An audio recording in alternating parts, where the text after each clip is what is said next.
Boa noite. Boa noite. Hoje é uma live sobre a vida. É uma iniciativa da Oncologia Dó. Eu queria dar obrigado aqui por vocês terem aceitado esse desafio. Eu queria me apresentar primeiro. Meu nome é Vinícius Carreiro, eu sou oncologista. Aqui comigo tem uma colega e amiga, doutora Elisângela Carvalho. Oi, Lica.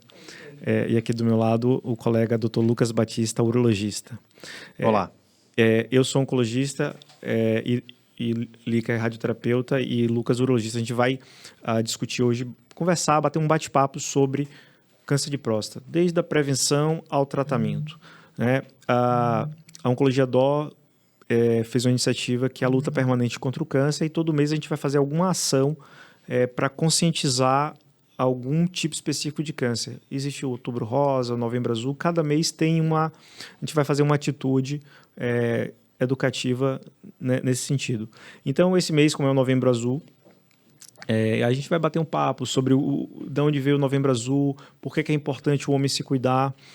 Apresentando um pouco mais os colegas, o Dr. Lucas, ele é professor de urologia da Universidade Federal da Bahia, ele é coordenador de urologia do Hospital Cardiopulmonar da Rede Dó, e Dr. Lucas, ele é coordenador do serviço do projeto de robótica da Sociedade Brasileira de Urologia. Então a gente vai conversar sobre avanços da técnica cirúrgica também, e a doutora Elisângela Carvalho, ela é coordenadora da radioterapia da Oncologia Dó na Regional Bahia. Eu sou oncologista clínico, eu trato muito pacientes de câncer de próstata, é uma das áreas de interesse meu. E a gente vai aqui bater um papo sobre o câncer. Eu queria começar já assim, colocando números em relação ao câncer de próstata no Brasil. Por exemplo, um fato que me preocupou bastante foi a pandemia do Covid. Desde 2020 para cá, o Instituto Oncoguia, que é uma ONG, né, de prevenção do câncer e informação, eles fizeram um estudo e mostraram que houve uma redução de 45% das biópsias de próstata e também das cirurgias de próstata. Isso a gente não sabe ainda qual vai ser o impacto em termos de saúde pública, de atraso diagnóstico. No Brasil, por exemplo, 30% dos pacientes têm um diagnóstico de câncer de próstata com a doença já avançada, enquanto nos Estados Unidos essa incidência é de 5%. Então, a gente precisa fazer alguma coisa. E esse bate-papo é de uma forma bastante informal para que quem estiver passando aqui pelo Instagram da Oncologia Dó possa acompanhar pacientes, familiares, pessoas que querem se informar sobre prevenção, diagnóstico precoce. Então, assim, para a gente começar esse bate-papo, Lucas, o que você vê como importante aí em relação à prevenção do câncer de próstata? O que as pessoas têm que fazer para não ter câncer de próstata? Com certeza. Isso aí é muito legal, essa iniciativa que a gente veio aqui falar, conversar, para chamar a atenção das pessoas. Eu acho que o principal objetivo é trazer essas novidades e essa conscientização de uma maneira geral para todo mundo. Então participem, acho que vocês podem ficar vendo a gente, fazer perguntas também, e a gente vai ter o prazer de responder aqui para todo mundo. Em relação à prevenção, acho que a principal é a conscientização das pessoas. São as pessoas frequentarem o urologista, de uma maneira geral, o oncologista, para procurar fazer os seus exames. O homem, como a gente está falando de câncer de próstata, ele tem uma lacuna muito grande, porque quando ele sai do pediatra, é muito diferente do sexo feminino. Então, ele já permanece ali desde os seus 14 anos, sem um médico específico, e ele simplesmente, muitos deles não vão para o médico. Então, eles ficam aí anos sem fazer um hemograma, sem fazer um exame, sem fazer um ultrassom, sem frequentar o médico. E aí ele começa a se preocupar de fazer os seus exames a partir dos 50 anos, quando tem um pouquinho mais de conscientização por causa do Novembro Azul.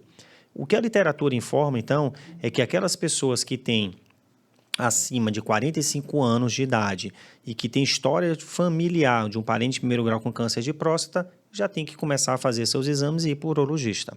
Quando ele não tem essa história familiar, ele já vai a partir dos 50 anos. Mas a gente tem que pensar também o câncer de próstata na saúde sexual masculina de uma maneira geral e que a pessoa deve ir para o médico também antes disso, seja para ver o câncer de próstata ou não, até para ele ter essa educação e ter um apoio, que é aí que a gente entra na prevenção.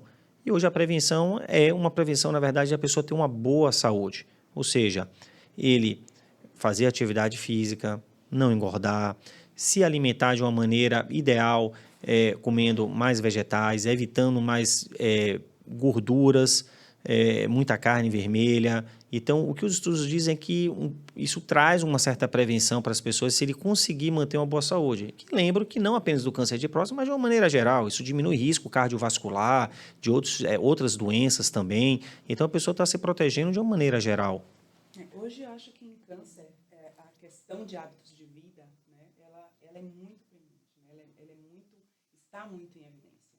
Existem estudos muito robustos que falam sobre a gente evitar sedentarismo, a gente ter uma boa qualidade alimentar, né? Na verdade, ter uma rotina de vida que seja uma rotina adequada, né? Isso diminui o risco de acometimento por câncer em algumas situações anatômicas, e em próstata é um deles, né? Existem estudos que falam que a diminuição das taxas de obesidade, o aumento da regularidade com que você faz atividade física e essas questões de você lidar bem com a saúde alimentar como um todo vai realmente reduzir o seu risco de ser portador, né, de ser flagrado com essa doença. Lica, você tocou num ponto super importante, a questão da atividade física e do sedentarismo que gera obesidade. A obesidade hoje é um problema de saúde pública, há uma epidemia de obesidade. Isso começou nos países mais desenvolvidos, como os Estados Unidos, mas a gente vê no Brasil uma epidemia de obesidade e sedentarismo. Isso gera um organismo mais inflamado, que gera um ambiente mais favorável a uma proliferação de tumores. E a gente sabe que a obesidade está associada a dezenas de cânceres, não só o câncer de próstata. E o Novembro Azul é uma iniciativa para conscientizar o homem sobre a saúde da próstata e sobre sua saúde em geral. Então, é importante não só a questão de para prevenir doenças cardiovasculares, mas a atividade física e a quebra do sedentarismo e o controle do peso vai ajudar o paciente a não ter câncer. Às vezes a pessoa me procura no consultório e fala, não, eu fiz tudo e tive. A gente está falando aqui, na verdade, em probabilidades, né? Eu não tenho como jurar de pé junto que aquele não vai ter nada, aquele outro vai ter. Mas, assim, você se coloca num risco muito menor e a gente está, ao longo, sempre vivendo riscos. Então, a gente tem que se colocar numa situação menos perigosa. Em relação a... Existe algum remédio para o cara não ter câncer de próstata, Lucas? Infelizmente não tem, né? Se alguém descobrir, me avise. E é importante perguntar isso, porque quando a pessoa, de uma forma geral, procura na internet, ele encontra um monte de fórmulas milagrosas, de remédios que são vendidos, etc., que evita câncer de próstata. Ou seja, a gente tem que ficar atento, porque esses remédios realmente eles não existem. Então, o que você tem que fazer é essa prevenção, frequentar os médicos, ter essa atividade física, se alimentar bem, no caso, torcer para você não ter os fatores hereditários de câncer de próstata, que a gente pode falar daqui a pouquinho, de uma maneira mais detalhada sobre isso, e ter esse tipo de acompanhamento, porque muitas vezes a gente não vai evitar esse tipo de câncer, mas se ocorrer um câncer, a função ali do médico é você dar um diagnóstico precoce e que aí você consiga oferecer como tratamento o menos invasivo possível e o mais resolutivo possível também. Então, a chave seria o diagnóstico precoce. Exato. Porque não tem um remédio assim que vá prevenir do paciente não ter. Para prevenir seria mudanças no estilo de vida, né? Mais vegetais, mais verduras, menos enlatados, medicamentos, alimentos ultraprocessados e atividade física e controle do peso. Isso aí vai diminuir o risco de ter câncer de próstata e outros cânceres em geral.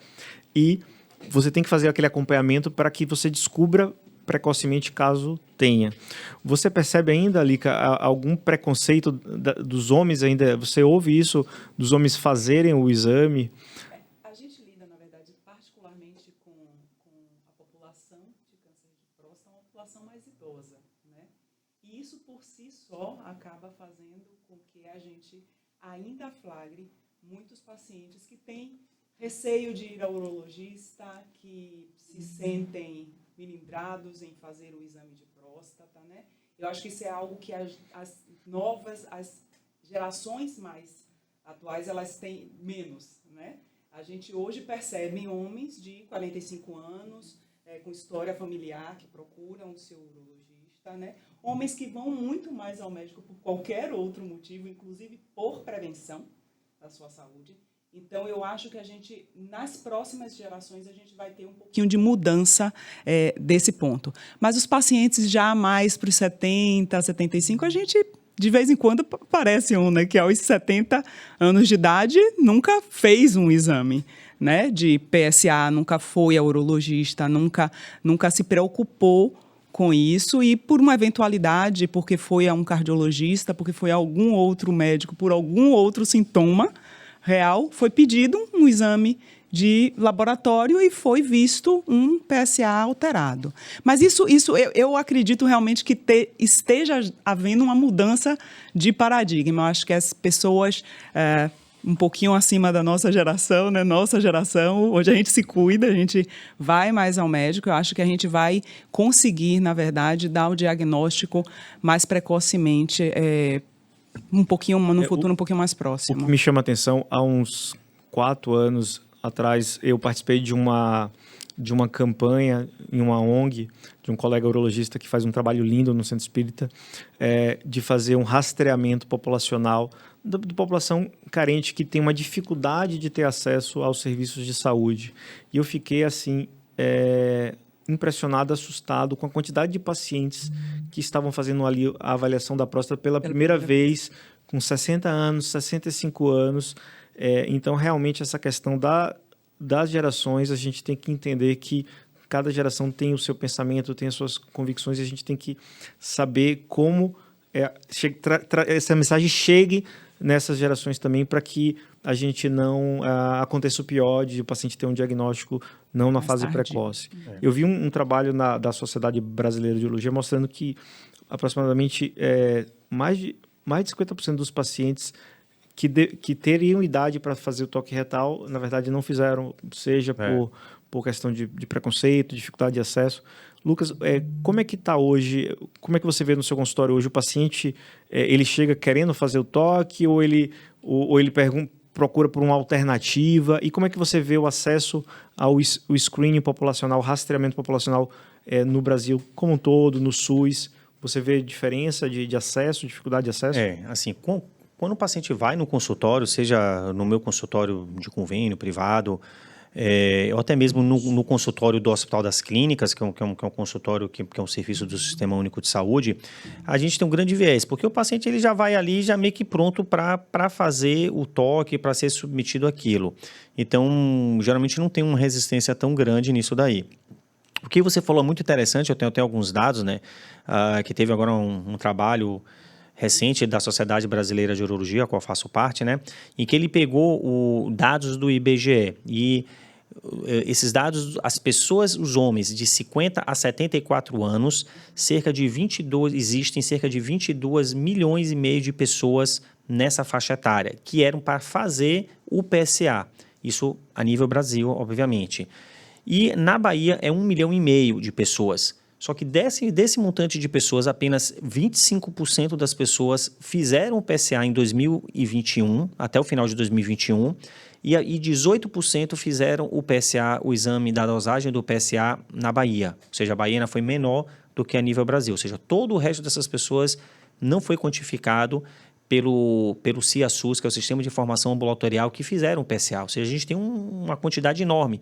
E a gente pensa, isso é pandemia. Não. Em 2021, a gente praticamente igualou já a era pré-pandemia. Então, já era assim antes da pandemia. Né? Só que na pandemia, isso caiu mais ainda. Como você bem falou, da biópsia de próstata também, de ambulatorial, PSA, tudo isso caiu. Ou seja, a gente chegou ao que era antes. Isso é a nossa cultura. Essa é a dificuldade. Agora, por que esse paciente não chega? Será que é tabu? Dificuldade do SUS? Dificuldade de ter especialista, de acesso? Aí eu acho que isso é multifatorial, na verdade. Existem várias questões. O fato que isso é um assunto que tem que estar sempre na mesa é muito importante. Uma metodologia de acompanhamento que você pode salvar vidas e 80% da população não está usando, né, não está fazendo nenhum exame de sangue. Então, assim, a gente tem que tentar avaliar quais são essas barreiras, tentar quebrar essas barreiras. E o que nós aqui, como médicos, a gente pode fazer é levar a educação médica, né? Eu me sinto... como oncologista, muitas vezes eu estou na ponta do iceberg. Eu trato aquele paciente que falhou, às vezes, um tratamento local inicial, como uma radioterapia, uma cirurgia, e eu vou tratar o paciente de forma sistêmica, com medicamentos, às vezes quimioterapia. E quando eu estou falando para um público que não tem a doença ainda, e que eu posso falar, se cuide para não ter a doença, porque é muito ruim conviver, assim, ter que tratar...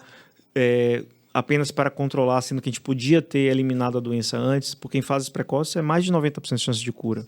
Então, isso até eu gosto de estar falando sobre isso para trabalhar também com a prevenção e não apenas com o tratamento da doença mais avançada. Uma vez o paciente tendo o diagnóstico de câncer de próstata, ele tem alguma chance, Lucas? Ou qual é o paciente chega no meu consultório, tipo assim, arrasado quando ele tem um diagnóstico. Normal. Normal. É um diagnóstico ainda hoje impactante, né? Felizmente, a gente tem muitas coisas para oferecer. Eu queria perguntar primeiro para a Elisângela, um paciente que chega com câncer de próstata diagnosticado, quais são as chances dele? O que é que você pode oferecer para ele para curar a doença dele? Na verdade, as chances de cura, elas estão relacionadas a tudo isso que a gente falou até agora, né? Especialmente ao diagnóstico precoce. Uma vez que você tenha o diagnóstico precoce da doença, uma doença localizada, com níveis de PSA baixos, a gente tem algumas opções terapêuticas para esses pacientes, né? Inclusive, numa população onde a gente costuma classificar esses pacientes em risco de doença disseminar, de doença ser curada ou não. E nos pacientes de muito baixo risco, inclusive, a gente tem a opção de observar durante um tempo. Observar os durante pacientes um tempo. Perguntam, né, Lucas? Os pacientes te perguntam, doutor, vocês falam a vida toda que é para a gente descobrir o câncer no início. Aí eu descobri e agora você está dizendo que é para deixar ele lá. Eles se assustam, né? Isso é meio seguro? É o que a gente chama de vigilância ativa. Explica aí um pouco mais, Lucas, sobre a vigilância ativa, a segurança e por que não tratar o câncer se você descobriu precocemente? Isso é bem seguro, né? Já é uma coisa já mais antiga. E, obviamente, você tem que encaixar o perfil do paciente em determinados parâmetros de risco, que é o que a Elisângela falou, de muito baixo risco e de baixo risco, de você conseguir vigiar, só que a gente sempre explica para o paciente que é vigiar de uma maneira ativa. Então, existem alguns protocolos, e se esse paciente ele se encaixar, a gente já sabe que até se o paciente tiver que tratar no futuro, a chance de cura dele é a mesma que se ele tivesse tratado naquele momento em que ele fez o diagnóstico. Então, esse é o conceito básico. É claro que tem um perfil do paciente, ele tem que estar ali junto com o médico, tem que estar fazendo os exames, tem que estar retornando, ele tem que seguir o protocolo. E o protocolo não é um protocolo difícil, não é um protocolo que tem que ficar mexendo, manipulando no paciente, fazendo tantos exames. É mais aquela necessidade dele estar ali junto com o seu médico fazendo. E é uma coisa assim, já realizada no mundo inteiro. É muito bem estabelecido. Ele demanda mais disciplina do próprio paciente, né, do que um volume de exames muito grande, um volume de intervenções muito grandes. Assim, a vigilância ativa, eu acho assim, os consensos, tanto nacionais quanto internacionais, colocam a vigilância ativa como sendo o tratamento a ser oferecido preferencial para os pacientes de risco baixo ou muito baixo. Então, assim, o paciente pode até não querer fazer esse acompanhamento, mas é importante você mostrar para ele que esse é o mais interessante. Você vai preservar a qualidade de vida sexual dele, porque por mais que os efeitos colaterais hoje sejam minimizados, você vai fazer algum impacto, né? Então, se você puder retardar, eu geralmente costumo falar para os pacientes, você não precisa operar agora, você vai manter uma qualidade de vida sexual por muitos anos, não sabe se esse tumor vai crescer, mas se ele crescer, é seguro acompanhar e operar ou tratar com radioterapia nesse momento, sem perder a chance de cura. O câncer de próstata, digamos assim, seria uma exceção a outros tumores que, se você descobrir, você tem que tratar logo. Por exemplo, o câncer de pulmão, a gente não vai fazer esse tipo de acompanhamento. O câncer de pâncreas, se descobriu precocemente, a gente vai dar graças a Deus e vai operar logo. Mas o câncer de próstata, ele tem, às vezes, uma história natural que o paciente pode viver anos e o paciente vai morrer com câncer e não de câncer. né? Só para dar um exemplo, na família, meu avô teve câncer de próstata aos 80 anos. Na época, ele tinha acabado de colocar o marca-passo, tinha outros problemas cardiovasculares. Eu ainda era estudante de medicina e foi recomendado acompanhar. Isso na família foi uma preocupação, levou para uma segunda opinião, terceira opinião, quarta opinião, porque há um tempo atrás não era muito conhecido esse acompanhamento. E meu avô ficou nesse acompanhamento, acabou falecendo aos 101 anos, 21 anos depois, de outra coisa. Ele faleceu com câncer de próstata, mas não do câncer de próstata. A genética acabou, hein? Então é importante saber.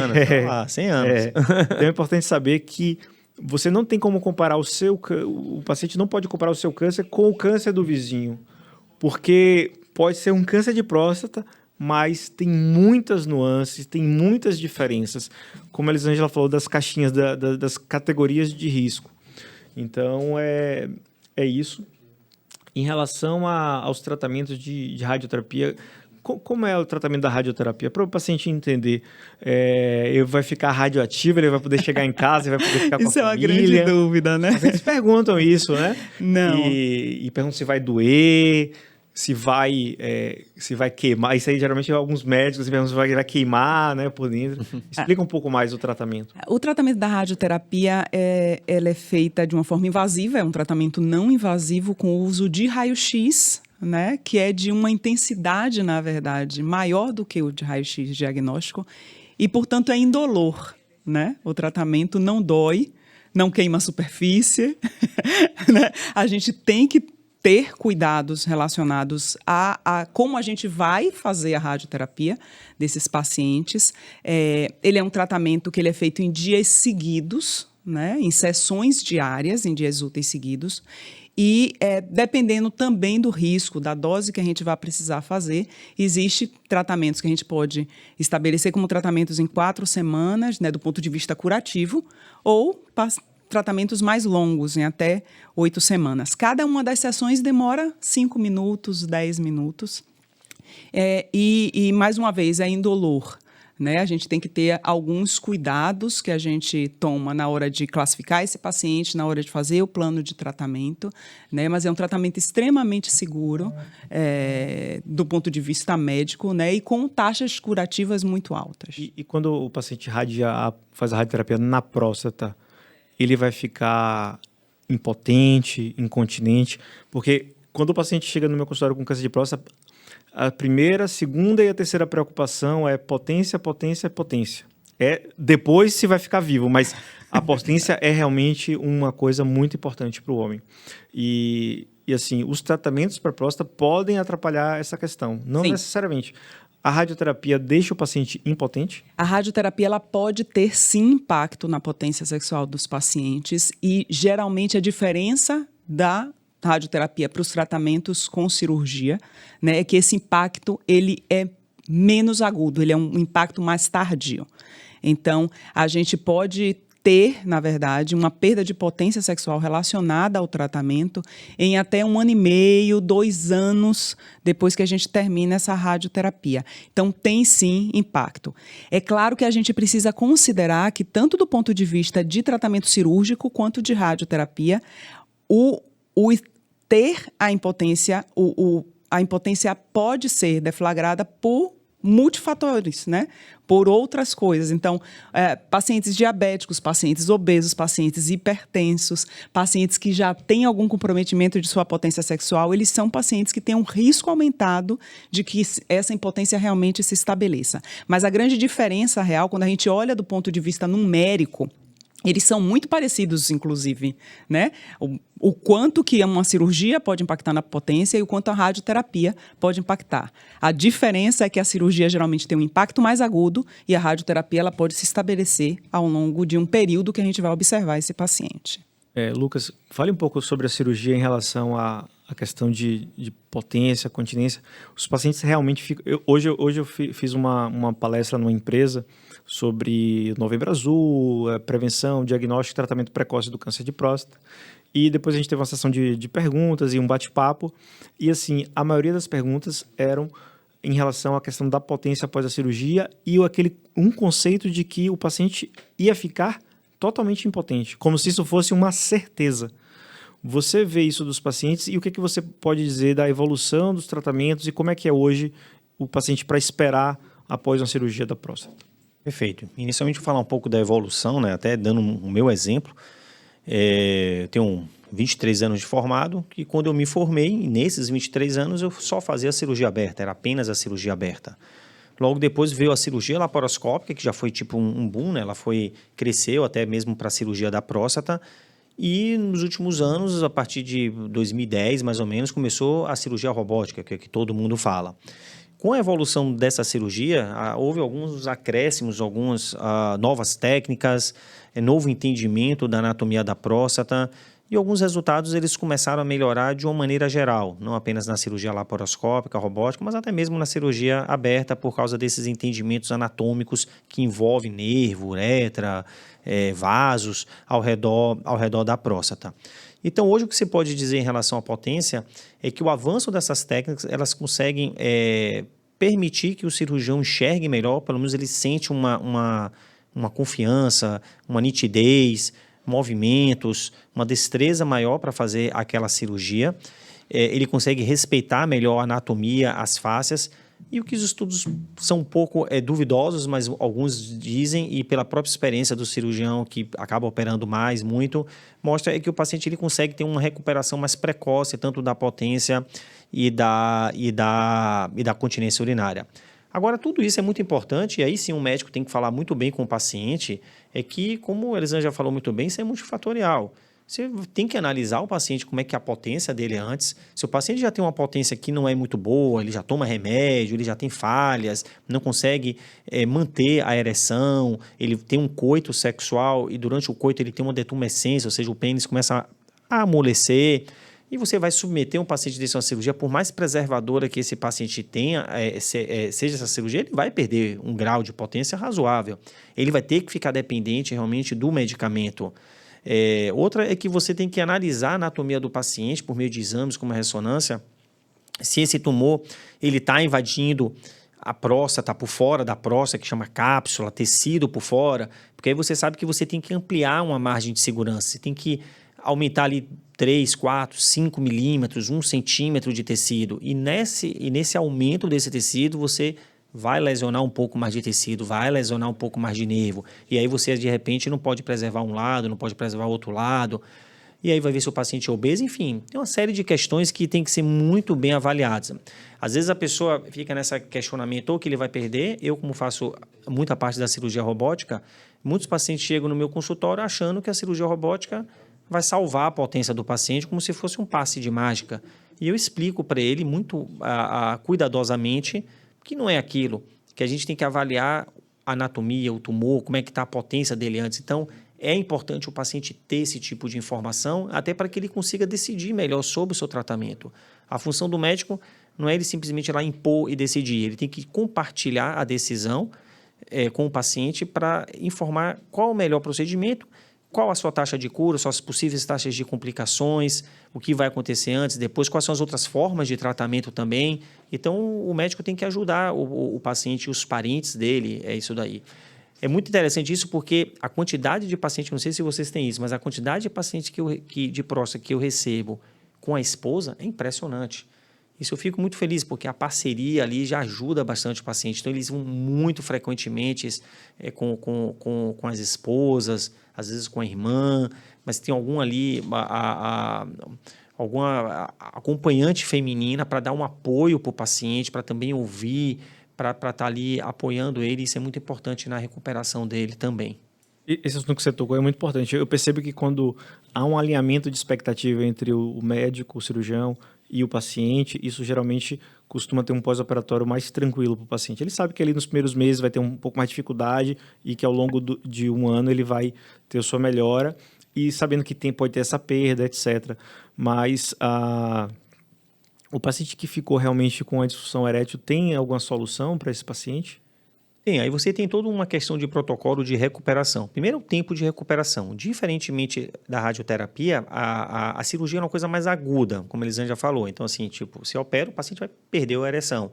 E ele vai recuperando gradativamente ou não. Mas, assim, ele, de qualquer forma, ele teve um efeito naquele momento, naquela semana, naquele mês subsequente.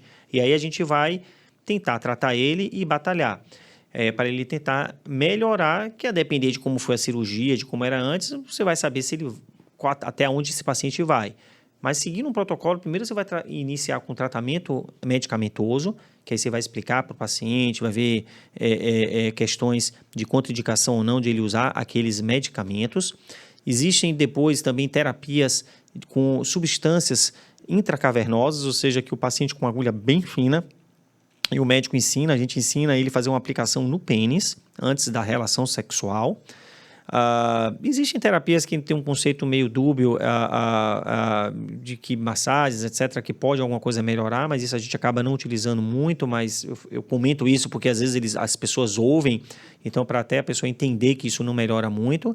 E por fim, você respeitando um tempo de espera e de tratamento, se esse paciente não conseguir melhorar, geralmente depois aí de um ano, talvez um ano e meio no máximo, mas pelo menos um ano, existe a colocação das próteses penianas, que aí são alguns tipos que você pode colocar no paciente, que ele tem que ter um entendimento muito bem do que é uma prótese, do que é um funcionamento, senão um índice de rejeição, eu não digo nem rejeição, de não aceitação da prótese do paciente ou da própria esposa, ela tem que ser envolvida, a parceira sexual, nesse momento de uma opção de colocação de uma prótese, para ela entender também como é que funciona e para ver se os dois querem ou se o homem quer, de qualquer forma, para aceitar e entender como é que ela funciona. Então, você pode caminhar nesse sentido. 2 pontos importantes que eu acho que, já que a gente está falando, né, de forma informativa, primeiro, a impotência nem sempre vai se estabelecer. Isso é algo que a gente precisa deixar claro. Existe o risco? Existe. Existe o risco com qualquer tratamento? Existe. Mas esse risco não é de 100%. E isso, às vezes, é uma coisa que, né, como você disse, eles chegam para a gente achando que já vai sair do consultório, né, sem impotência.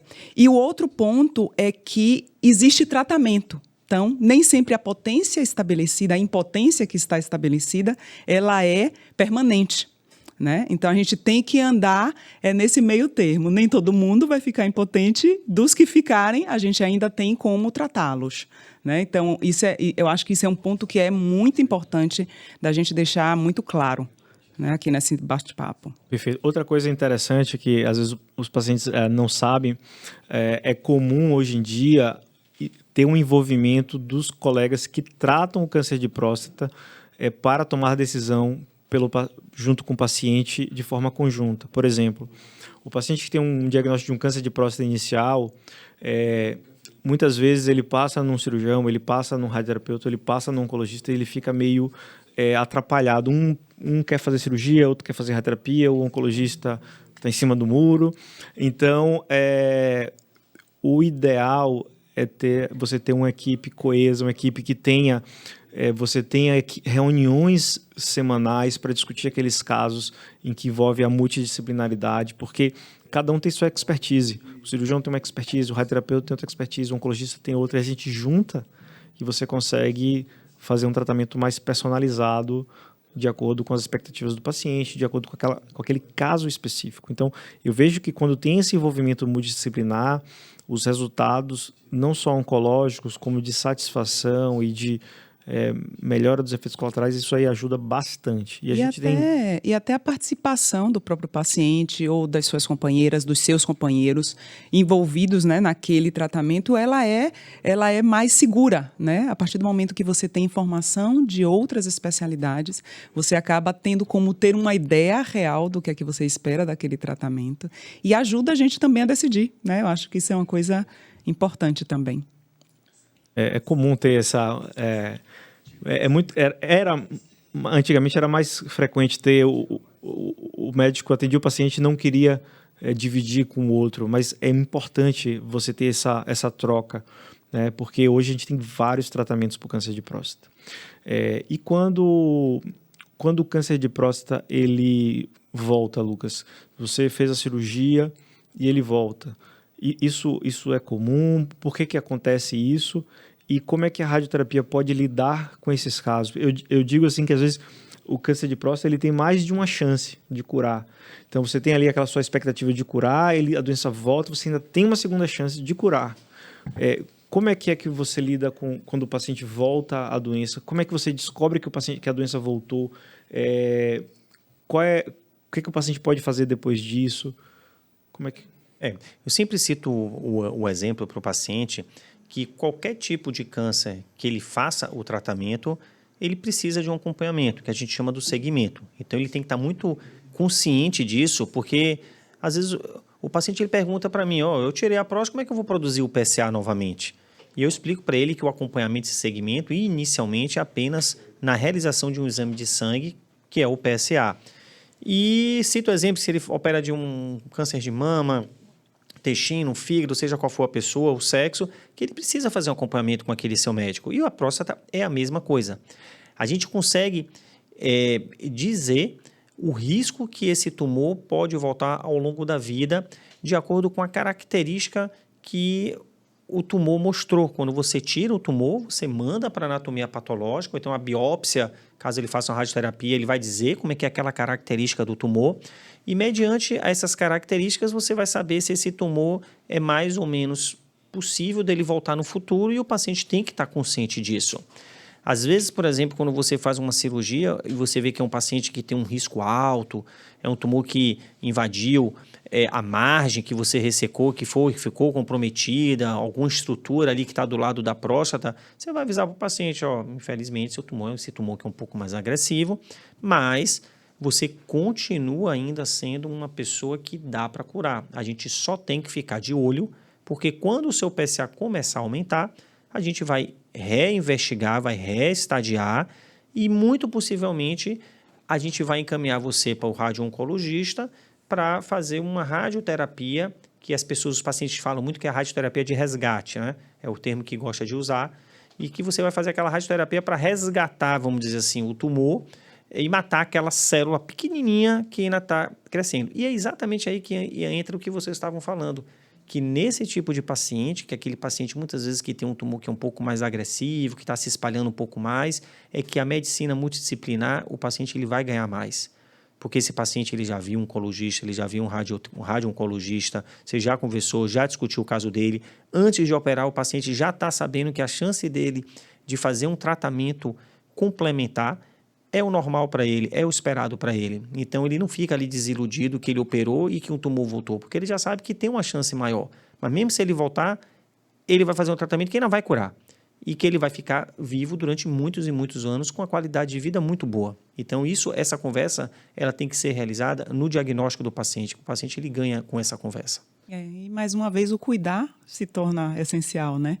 Porque da mesma forma que a gente tem que começar a fazer os exames para poder dar o diagnóstico desses tumores, a partir do momento que você diagnostica e trata, os pacientes também precisam manter a regularidade de acompanhamento, né? A regularidade dos seus exames para, se na eventualidade da gente ter uma recidiva, um retorno da doença, a gente conseguir dar essa segunda chance, né? Fazer um novo tratamento que terá também taxas de cura muito altas. Então, é esse cenário de que a doença voltou após um primeiro tratamento, por exemplo, após uma cirurgia, que a gente chama recidiva do PSA ou recidiva bioquímica, esse é o cenário mais importante de ter essa interação entre o urologista, o radio-oncologista e o oncologista. É onde o paciente ganha mais. E é onde a medicina, nos últimos 5 anos, avançou demais. E o radioterapeuta tem ganhado cada dia mais espaço nessa área, porque com o advento de alguns exames de imagem que você consegue diagnosticar exatamente onde a doença voltou, se ela voltou no local onde operou, se ela voltou em algum gânglio ali perto da próstata, se ela voltou em algum ponto ósseo. Então, hoje, eu queria que você contasse um pouco das técnicas de radioterapia que você consegue praticamente dar uma dose elevada num pontinho que esteja comprometido. Isso tem mudado muito a história natural de uma doença que às vezes você tinha que dar quimioterapia. Eu não lembro quando foi a última vez que eu fiz quimioterapia para os meus pacientes com câncer de próstata. Lucas tem cada vez curado mais, Elisângela trata ali com a radioterapia ou primariamente ou quando a doença volta, dando a segunda chance para o paciente. Então, felizmente, a gente tem usado cada vez menos quimioterapia. Fala um pouco mais sobre esse avanço aí da radioterapia. O que é que você tem disponível aí no seu... O câncer de próstata ele é extremamente sensível à radioterapia, né? Há doses, claro, há doses importantes de radioterapia. E existia sempre, existe ainda, né, sempre uma preocupação com toxicidade relacionada ao tratamento, né? Nos últimos 10 anos, o aumento da tecnologia relacionada à radioterapia tem reduzido muito a toxicidade desses tratamentos e torna esses tratamentos mais eficientes e menos tóxicos, né? A gente vai ter menos efeitos colaterais relacionados a esse tratamento. E existe uma técnica que a gente chama de radioterapia ablativa, né, onde a gente consegue focar, às vezes, volumes muito pequenos de doença, né, flagrada por esses exames que a gente pode fazer durante o acompanhamento do paciente, e a gente pode dar uma dose muito alta que realmente faz uma ablação daquela área de doença. Né? Isso torna, na verdade, a doença mais controlável, né? E possibilita o paciente ficar sem a necessidade de outro tratamento por um período de tempo que pode ser muito grande. Né? Então, hoje, quando a gente consegue utilizar as técnicas ablativas, né? Que é isso, a dose alta, em um volume pequeno, bem localizado, né? Isso demanda uma tecnologia muito específica da radioterapia. Esse tratamento é muito efetivo, é muito eficiente. Muito legal. Tem um outro aspecto que, como o câncer de próstata comete o paciente no 60 e muitos, início dos anos dos 70 anos, é comum alguns pacientes terem uns sintomas de fadiga, de uma redução de libido. Você dosa lá a testosterona do paciente, está abaixo do valor normal, que é em torno de 250, 300 até 800.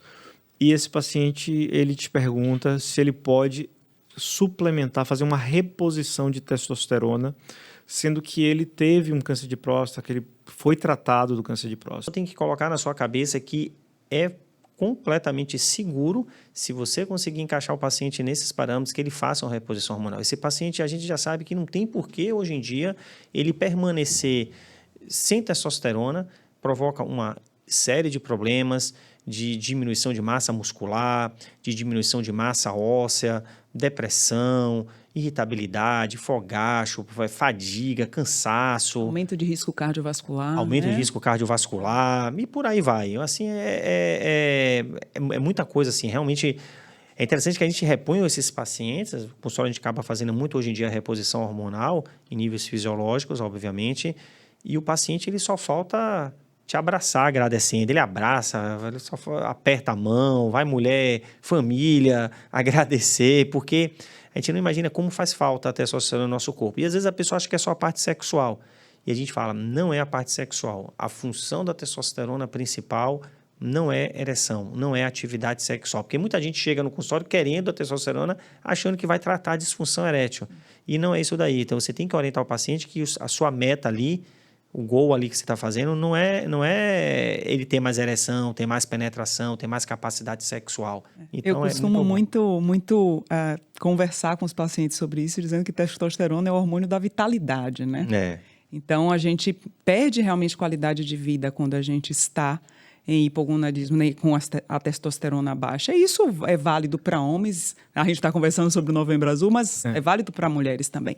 E um ponto importante que eu acho que o Lucas falou de novo, repetiu, é a questão de reposição. Né? Reposição é diferente de suplementação de testosterona. E isso vale para toda a população com ou sem câncer de próstata. Porque a gente vê, hoje a gente flagra muita suplementação, né, que pode ter os seus impactos.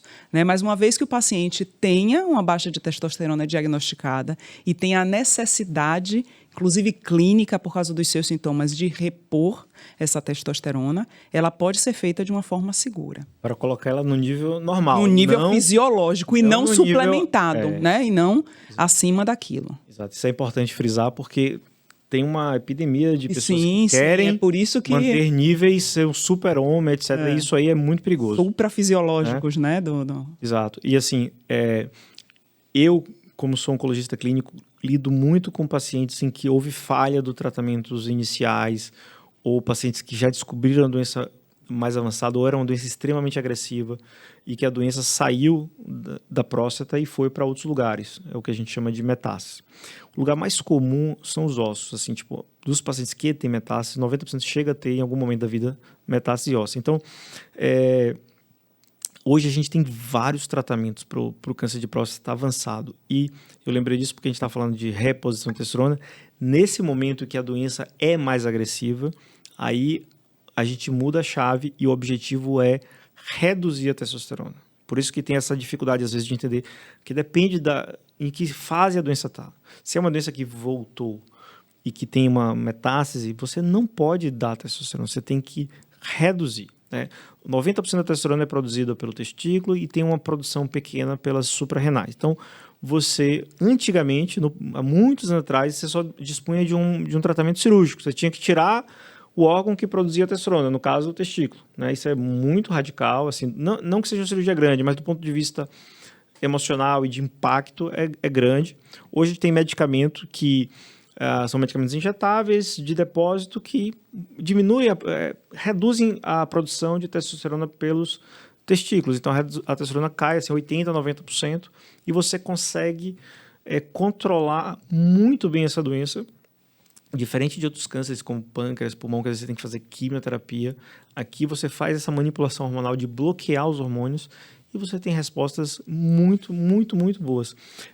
O tratamento do câncer de próstata avançado, na última década, teve um avanço assim, muito significativo. Enquanto há 10 anos atrás você fazia um pouquinho de bloqueio hormonal, depois você já tinha que fazer químio. E hoje a gente consegue fazer vários tratamentos orais de manipulação hormonal. Esses pacientes, quando você bloqueia a parte hormonal, depois de algum tempo, às vezes pode ser anos depois, esse paciente, as células adquirem uma certa resistência e começam a crescer mesmo naquele ambiente com pouco hormônio. A própria célula tumoral produz o próprio hormônio e hoje a gente tem drogas que bloqueiam esses hormônios que o próprio tumor produz, a produção da suprarrenal, e aí você ganha mais fôlego no controle do tratamento. Alguns casos têm mutações genéticas que a gente tem droga alvo dirigida. Então eu acho que a evolução do tratamento medicamentoso, do tratamento da radioterapia, do tratamento cirúrgico, mas avançou muito nesse período, Então a gente consegue esticar a corda e deixar o paciente com excelente qualidade de vida por muito e muito tempo. E eu convidei, mas não deu para a gente viabilizar. Teríamos um médico nuclear aqui também para a gente discutir, porque é uma outra especialidade que tem cada dia mais entrado no tratamento do câncer de próstata. Não só no diagnóstico, que hoje a gente consegue diagnosticar exatamente onde um tumor voltou, com técnicas avançadas de medicina nuclear, mas também a gente consegue tratar alguns pacientes com medicina nuclear, com drogas alvo dirigidas que vão buscar a célula tumoral poupando as células normais. A gente já está aí mais ou menos em 50 minutos de live. Eu queria fazer uma perguntinha aqui para o Lucas, tem umas perguntas aqui. Gás Carvalho perguntou se o exame de sangue de PSA tira a necessidade do toque da próstata. Isso é bem frequente, essa pergunta, é impressionante. Mas não tira. Pelo seguinte, na verdade, o PSA, eu sempre explico para os pacientes, ele é uma proteína. Assim, a outra pergunta é o que é o PSA, Antes de chegar nisso aí, que também ninguém sabe. É uma proteína que a próstata produz. E a gente utiliza o PSA como uma ferramenta, um marcador para câncer. Mas ele é um péssimo marcador para câncer. O valor preditivo positivo do PSA, ou seja, a capacidade dele dizer que a pessoa tem um câncer por causa de uma elevação do PSA é de 40% a 45%. Então, não é bom. O PSA pode aumentar por uma série de coisas. E o valor preditivo do toque também não é muito bom. Também é mais ou menos uns 45%. Só que quando você junta os dois, vai dar aí mais ou menos uns 80%. Então, ele dá uma melhorada boa. Então, você pode juntar os dois, sim, deve juntar os dois e realizar. Hoje em dia, com as novas diretrizes mundiais, a depender do paciente, grupo de risco, valor de PSA, quando o PSA é muito baixo, menor do que 1, se ele não pertence a grupo de risco, você pode intercalar mais um pouco o toque, tipo não fazer o toque todo ano, mas você vai fazer a cada 2 anos. Mas assim, o toque tem que estar presente. Então, a mensagem que assim, ele tem que estar presente em algum momento, você vai fazer o PSA e vai fazer o toque. Não pode só fazer o PSA e não pode só fazer o toque. Eles têm que estar juntos e com o seu médico ele vai decidir se vai ser necessário fazer o período que vai ser necessário realizar. Lembra aí a partir de que idade, Lucas? A Carla FPN pergunta qual idade começar a fazer o toque retal. A gente discutiu isso aqui no início, mas só é importante ter uma data assim, para ter uma ideia. O ponto-chave ali é você com 45 anos, você começar a fazer o seu PSA, naquelas pessoas que têm história de família, de parentes de primeiro grau com câncer de próstata, com 45 anos já começa a fazer o toque, também já pode começar a fazer o toque. Caso a pessoa não tenha essa história familiar, com 50 anos. Só abrindo outro parênteses, que a gente estudou muito já recentemente, é que o médico hoje, o urologista, não estranha, mas ele também vai perguntar para você se na sua família tem história de câncer de mama e se também tem história de câncer gastrointestinal, porque já descobriu que existem determinadas alterações moleculares na pessoa por meio de transmissão de DNA, que existe uma associação na família quando tem história de câncer de mama e principalmente também do trato gastrointestinal e câncer de próstata, dessas pessoas terem um risco mais aumentado. Perfeito. Não vamos alongar mais. Foi uma excelente discussão. Eu queria muito agradecer à Oncologia DOP por ter feito essa iniciativa dessa luta permanente contra o câncer. Essa é a iniciativa do Novembro Azul. Queria agradecer ao professor Dr. Paulo Hoff. E é isso aí. Podem mandar mais perguntas nas redes sociais que a gente responde depois. Boa noite a todos. Boa noite, muito gente. obrigado. Obrigado, pessoal.